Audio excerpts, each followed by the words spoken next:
Hello అండి అందరికీ. ఈరోజు మీల్ మేకర్ పకోడీ ఎలా చేయించుకోవాలో చూపిస్తున్నాను. ముందుగా మనం ఒక గిన్నె తీసుకొని మీల్ మేకర్ వేసుకోవాలి. మీల్ మేకర్ వేసుకొని బాయిల్ చేయాలన్నమాట 5 మినిట్స్. బాయిల్ చేసిన తర్వాత మీల్ మేకర్ అంతా తీసుకొని ఒక గిన్నెలోకి తీసి పెట్టుకొని పక్కన పెట్టుకోవాలి. తర్వాత ఒక గిన్నెలో శనగపిండి, బియ్యపు పిండి, ఇంకా అల్లం వెల్లుల్లి పేస్ట్, శనగపిండి, బియ్యపిండి, అల్లం వెల్లుల్లి పేస్టు, కొంచెం ఉప్పు, కొంచెం కారం, ఇవన్నీ తీసుకొని కలుపుకోవాలి.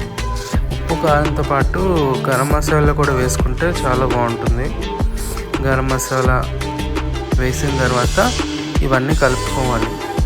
కలుపుకున్న తర్వాత కొంచెం వాటర్ తీసుకోవాలి. కొంచెం వాటర్ తీసుకొని ఒక నిమ్మకాయ కూడా పిండుకోవాలి. నిమ్మకాయ పిండుకున్న తర్వాత కొంచెం వాటర్తో కలుపుకుంటూ ఉండాలి. పిండిని మరీ జారుగా కాకుండా, మరీ ముద్దగా కాకుండా మీడియం కన్సిస్టెన్సీలో ఇప్పుడు మనం చూపిస్తున్నాం కదా, అలా కలుపుకుంటూ మనకు కావాల్సిన కన్సిస్టెన్సీ మనం తెచ్చుకోవాలి. అలా కలిపిన తర్వాత ముందుగా నీళ్ళల్లో నానిన ఉడకబెట్టుకున్న మన మీల్ మేకర్ ఉంది కదా, అది ఒక్కొక్కటి వేసుకుంటూ ఉండాలి. ఒక్కొక్కటి వేసుకొని కలిపేస్తూ పిండిలో కలపాలి. కలిపిన తర్వాత పక్కన ఒక కడాయి తీసుకొని నూనె వేడెక్కేలా చూసుకోవాలి. నూనె వేడెక్కిన తర్వాత మన మీల్ మేకర్ ఒక్కొక్కటిగా తీసుకొని దాంట్లో వేసుకుంటూ ఉండాలి. అలా మీల్ మేకర్ ఒక్కొక్కటిగా వేసిన తర్వాత